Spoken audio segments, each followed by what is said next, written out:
Você percebe isso tarde, porque no começo não parece desinteresse.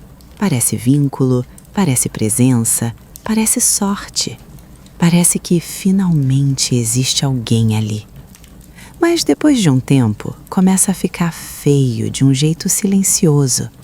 Você está sempre ali, sempre disponível, sempre pronta, sempre entendendo. E ainda assim, nunca é realmente escolhida. Só depois você entende. Você não estava sendo escolhida. Estava sendo facilmente acessada. Você responde rápido, você puxa a conversa, você releva a demora, você entende o cansaço dele, o momento dele, a confusão dele, o silêncio dele, a inconsistência dele. Você entende tudo. Entende tanto que demora para perceber o principal. Você não está sendo prioridade. Não do jeito claro, não do jeito inteiro, não do jeito de quem olha para você e age como se perder sua presença fosse um problema real. E essa é a parte amarga. Não é que você não tenha valor, é que você está oferecendo acesso demais para alguém que ainda não demonstrou maturidade para sustentar esse acesso com dignidade. Você entrega presença antes de reciprocidade, lealdade antes de compromisso, profundidade antes de prova. E depois se pergunta por que ele parece tão confortável em receber tanto e devolver tão pouco. Porque conforto raramente gera urgência. Certeza demais raramente gera movimento. E gente emocionalmente preguiçosa adora aquilo que parece garantido. Tem uma diferença importante entre ser disponível e ser acessível demais. Disponibilidade saudável é escolha. Acessibilidade excessiva é quando a sua vida inteira começa a girar em torno do humor, do tempo, da atenção e da conveniência de outra pessoa. É quando você diz que está tranquila, mas está sempre olhando o celular.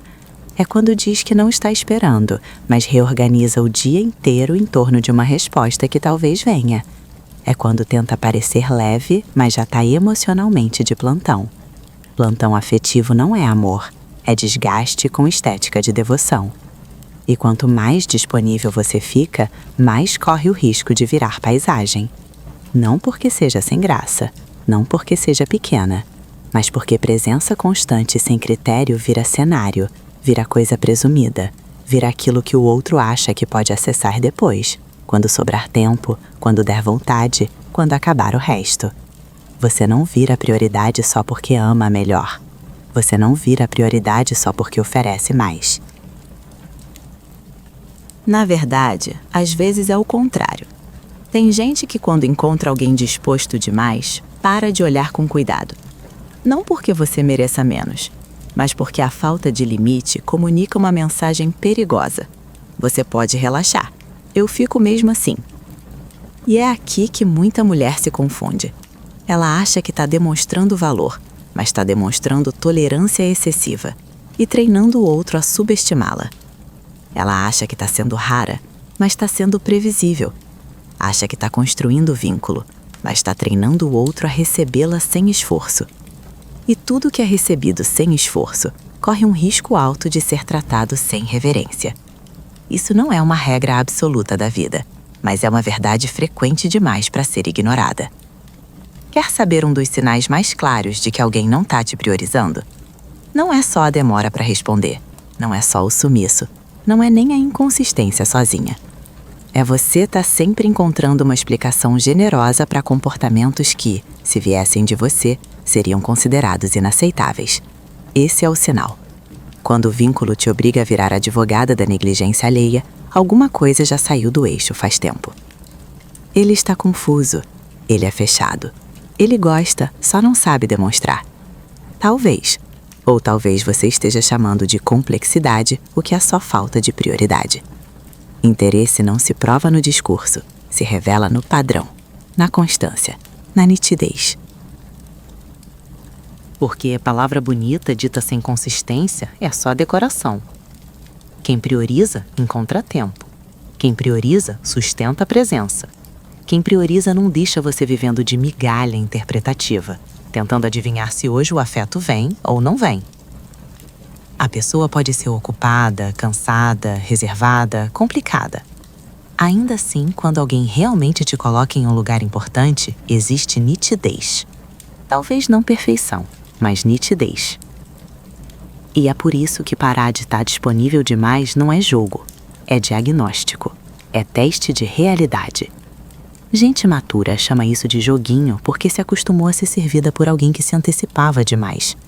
Mas uma mulher que para de correr atrás de atenção não está manipulando, está observando. Está vendo o que sobra quando ela para de empurrar o vínculo sozinha. Porque tem relações que parecem intensas, profundas, especiais. Até o dia em que você para de iniciar, manter, remendar, sustentar, interpretar, acolher, justificar e reacender tudo sozinha. Aí o vínculo desaparece em silêncio. E isso não é perda, é revelação. Você não precisa criar mistério, não precisa fabricar ciúme, não precisa fazer teatro de ausência. A sua dignidade não precisa de performance. O que precisa acontecer é mais simples e mais difícil. Você precisa tirar essa pessoa do centro da sua vida, primeiro dentro da sua cabeça. Porque às vezes ele nem te colocou no centro da vida dele, mas você já colocou ele no centro da sua. E isso cria uma distorção humilhante. Você pensa nele demais, explica ele demais, tolera ele demais, considera ele demais. E nesse processo vai se desconsiderando com uma delicadeza quase invisível. Autoabandono raramente começa com tragédia. Começa com ajuste. Você ajusta a agenda, ajusta a expectativa, ajusta a necessidade, ajusta a carência, ajusta a linguagem. Até que um dia percebe que virou uma versão mais silenciosa de si mesma para caber no conforto emocional de alguém que continua te oferecendo pouco.